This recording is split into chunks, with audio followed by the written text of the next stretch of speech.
Have you ever looked at someone in their 90s or even 100s and wondered, how are they still going strong? Maybe you've seen someone walk without a cane at 102 or heard about a 108-year-old woman still tending to her garden. It's easy to chalk it up to good genes, but more often than not, that's only part of the story. The truth is, people who live past 100, especially those who stay sharp, mobile, and happy, aren't just lucky. They're doing things differently. And one of the biggest differences, it's what's on their plate. Today, I want to share something simple, powerful, and life-changing, 5 everyday foods that many supercentenarians, people who live to be 110 and beyond, include in their regular diets. These foods aren't exotic, expensive, or trendy. They're the kinds of things you can find in your local grocery store, or maybe even your own kitchen. And the best part, these are foods that don't just help you live longer, they help you live better, because after 60, every year matters. Every choice becomes a little more important, and every bite you take can either build you up or slowly wear you down. So let's have a real conversation about what you can do today to support your future health. One forkful at a time. Let's begin with something simple, familiar, and full of strength: beans. That's right. Beans, whether it's black beans, lentils, chickpeas, or even humble kidney beans, are a staple food among many of the longest living people in the world. In Okinawa, Japan, supercentenarians eat soybeans and tofu almost daily. In Nicoya, Costa Rica, the local diet revolves around black beans served with rice and corn tortillas. In Sardinia, Italy, it's cannellini beans in soups and stews. Beans are the quiet heroes of long life. Why? Because they're packed with fiber, plant-based protein, antioxidants, and slow-burning carbohydrates that keep blood sugar stable. They help reduce cholesterol, protect your heart, feed your gut bacteria, and keep you feeling full without the heaviness that comes with processed foods. I remember talking to a woman named Evelyn, who turned 100 last year in New Mexico. She told me, "I've been eating pinto beans since before I could read. My mother made them with garlic and onions and served them with homemade tortillas. We didn't have much, but we were healthy." She laughed and added, "I still cook them once a week, and I feel it keeps me grounded, nourished, clean." That's the power of tradition when your meals are made from whole, unprocessed foods that your body knows how to use. Now let's talk about something sweet, not sugar sweet, but nature's version: berries. Blueberries, strawberries, blackberries, and even elderberries are packed with compounds called polyphenols that support brain health, heart function, and inflammation control. And the older we get, the more we need that kind of cellular support. In Loma Linda, California, a region known for its community of long-living Seventh-day Adventist, berries are a beloved part of breakfast or afternoon snacks.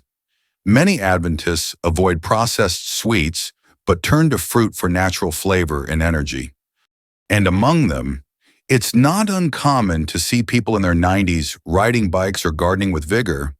There's something special about the way berries support memory too. They've been linked to slower cognitive decline and better verbal recall in older adults. And it's not just about memory, it's about mood. A bowl of berries in the morning can feel like a gift to yourself. It's color, flavor, and health in one bite. One man I met, named Harold, told me, "Every morning I mix blueberries into my oatmeal. It's my little ritual. Something about the color just makes the day feel brighter." Harold is 96 and still walks a mile each day, slowly but surely, rain or shine. It's not about perfection, it's about consistency. And berries, eaten regularly, offer consistent benefits that build up quietly over time. And speaking of rituals, Another food you'll find on the tables of the world's healthiest elders is something golden, flavorful, and nourishing olive oil. In Mediterranean countries like Sardinia, olive oil isn't a trend, it's tradition. They use it daily, not just for cooking, but for drizzling over vegetables, beans, and even bread. And it's not just about taste, it's about heart health. Extra virgin olive oil contains powerful anti-inflammatory compounds that support healthy blood vessels, reduce blood pressure, and may even help protect the brain from aging. Unlike highly processed oils, it's minimally refined and packed with healthy fats that your body wants to use. There's something elegant about using olive oil in your meals. It's a reminder to slow down, to enjoy food, to nourish instead of rush. In Ikaria, Greece, another blue zone where people often live to 100 or more, older adults use olive oil liberally, often alongside herbs, beans, and vegetables. Meals are simple, yes, but deeply satisfying. I remember reading a story about a woman named Eleni in her late 90s who still prepares dinner for her grandchildren. Her kitchen smells of oregano and warm olive oil, and she serves everything with a slow hand and a smile. She says, "Olive oil is life. You use it with respect." And I think that's a key point here, not just what these elders eat, but how they eat, with intention, with gratitude, with care. So far, we've looked at 3 everyday foods: beans, berries, and olive oil that are common threads across cultures of long life. And none of them are expensive, trendy, or hard to find. They're simple, familiar, the kind of foods your body knows how to work with. Now that we've touched on those, let's keep going. There are still a couple more key foods these remarkable people eat, almost everyday foods that may surprise you, and that you can start adding to your routine with ease. Now that we've talked about the steady power of beans, the bright benefits of berries, and the golden heart health magic of olive oil, let's keep going, because the fourth food that shows up over and over again in the lives of people who live past 100 is something deeply humble and yet surprisingly potent: greens. Yes, leafy greens, spinach, kale, collards, mustard greens, dandelion leaves, and even simple cabbage. You'll find them in the kitchens of Okinawan elders, growing wild in the hills of Ikaria, and simmering in brothy stews in Sardinian villages. These aren't just side dishes, they're mainstays. What's fascinating is that these greens aren't eaten because someone told them they were superfoods. No one is calculating nutrients or worrying about carbs. They're simply part of the local tradition. They're fresh, grown close to home, and prepared with love. And that's where the power lies. Leafy greens are packed with magnesium, calcium, vitamin K, and plant-based compounds that help reduce inflammation, support strong bones, and protect against heart disease. But perhaps even more importantly, they support brain health. A study published not too long ago showed that older adults who regularly eat leafy greens have a slower rate of cognitive decline, effectively keeping their brains younger than their actual age. There's a story from Ikaria about a man named Nikos who, at 98, still walks to gather wild greens from the hillside near his home. His wife boils them gently with garlic and olive oil, and they eat them with bread and cheese. He jokes, "I eat like a goat, and I feel like one strong and stubborn." And maybe he's right. Maybe it's the simplicity of these meals that gives them their power. When you think about it, greens aren't flashy, but they are consistent. And when you feed your body something light, vibrant, and packed with life, it shows, like, in your skin, in your energy, even in the clarity of your thoughts. So if you're looking to add years to your life, or just more life to your years, consider what greens you can add to your daily plate. Whether it's a handful of spinach in your scrambled eggs, some kale in your soup, or a little arugula on your sandwich. Every bite counts. Now, let's move to the fifth and final food that shows up in almost every longevity hotspot around the world. And this one might surprise you: whole grains. That's right, grains, real grains. We're not talking about processed white bread or sugary cereals.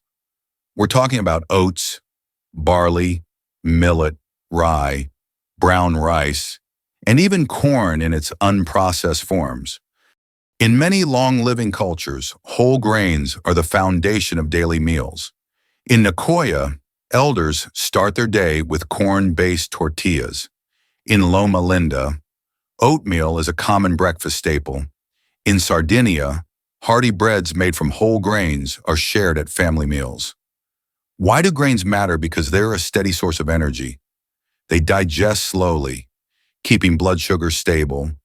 They're full of fiber, which supports digestion and heart health. And they pair well with all the other longevity foods: beans, greens, olive oil. It's no wonder they've stood the test of time. There's a couple in their 90s in Costa Rica who still walk together every morning. When asked about their secret, the husband laughed and said, corn tortillas, black beans, and loving each other.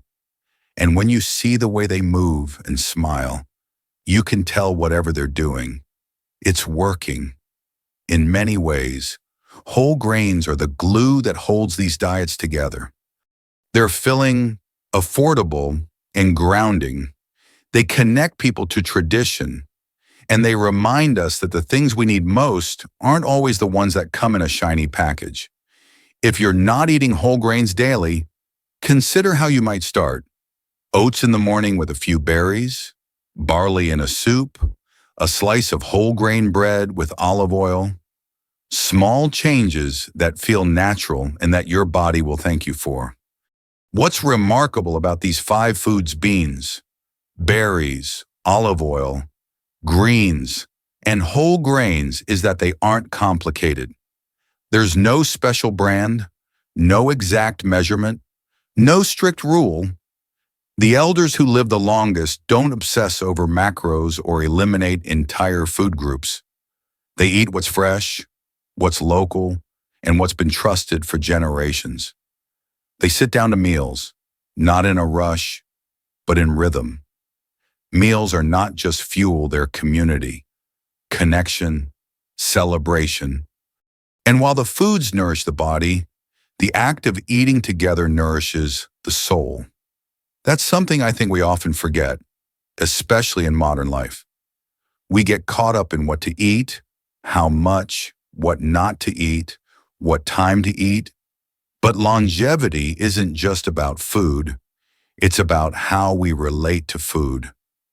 Are we eating with joy, with gratitude, with others?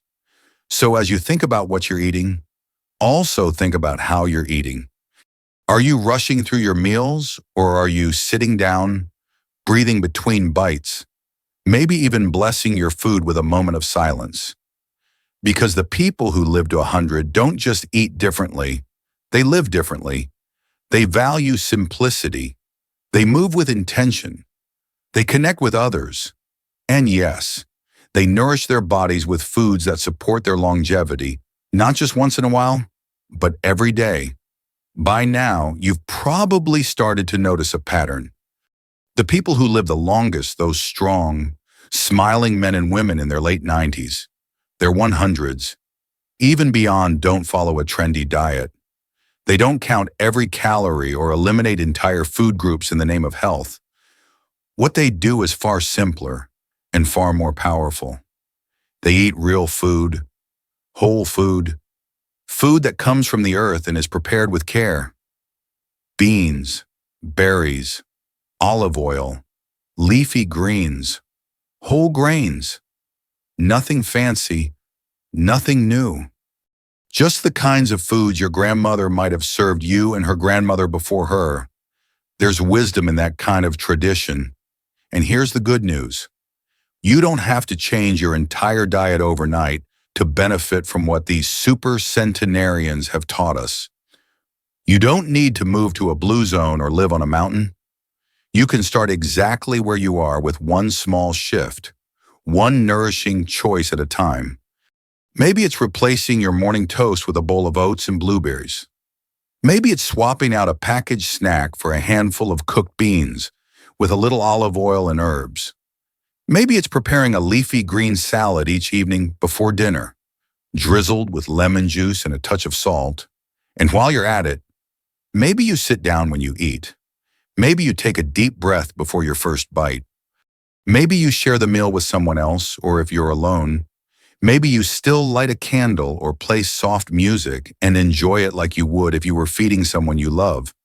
Because you're feeding yourself. And how you treat yourself, your body, your health, your time matters. It matters at 40. It matters at 60. It especially matters at 80. Because those choices don't just affect your weight or your blood pressure. They affect how you feel, how clearly you think, how easily you move, how deeply you sleep, how fully you show up for the people you love. I once spoke with a 101-year-old man named Samuel who said something that stuck with me. He said, "I don't eat to live longer.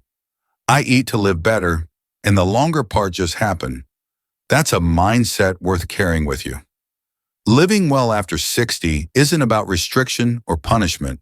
It's about giving your body what it needs to feel good, deep down good. And the body, once you start giving it what it truly needs, is incredibly forgiving. You can start now.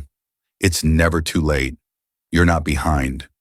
And if you're someone who feels overwhelmed by health advice, so many opinions, so many do's and don'ts, I want you to take a deep breath right now and remember this: real wellness is simple. If your meal looks like it grew from the ground, walked the earth, or came from a tree and you prepare it with care, you're on the right track. If you sit down to eat, chew slowly and notice the flavor, you're doing something powerful. And if you're sharing food, laughter, or stories with people you love, you're nourishing more than just your body. You're nourishing your soul. That's what the longest living people in the world are really doing. They're not just surviving, they're thriving because they're rooted in rhythms that honor the body and uplift the spirit.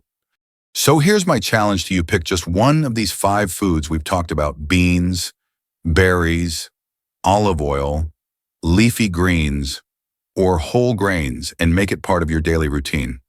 Just one. Don't try to do it all. Don't worry about perfection. Just begin. Because beginning is where transformation lives. And if you're already eating some of these foods, take a moment to celebrate that. You're already doing something right. That's worth honoring.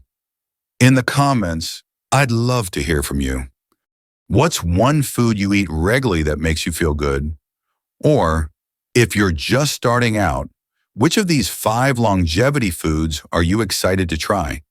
If this video gave you something to think about, or better yet, something to act on, please give it a like. It helps us reach more people just like you who care about living longer and living better. And if you'd like to see more videos like this on food, healthy aging, staying sharp, and building a meaningful life after 60, don't forget to subscribe and turn on notifications. We're building a community here of people who aren't just getting older. They're getting wiser, stronger, and more intentional. Because life after 60 is not the end. It's the beginning of something new, something beautiful, something deeply worth living for. Here's to your health. Here's to your strength. And here's to a future filled with good food, good friends, and many more mornings to wake up and say, "I'm still here and I feel good." You deserve that. Thanks for watching, and I'll see you in the next video.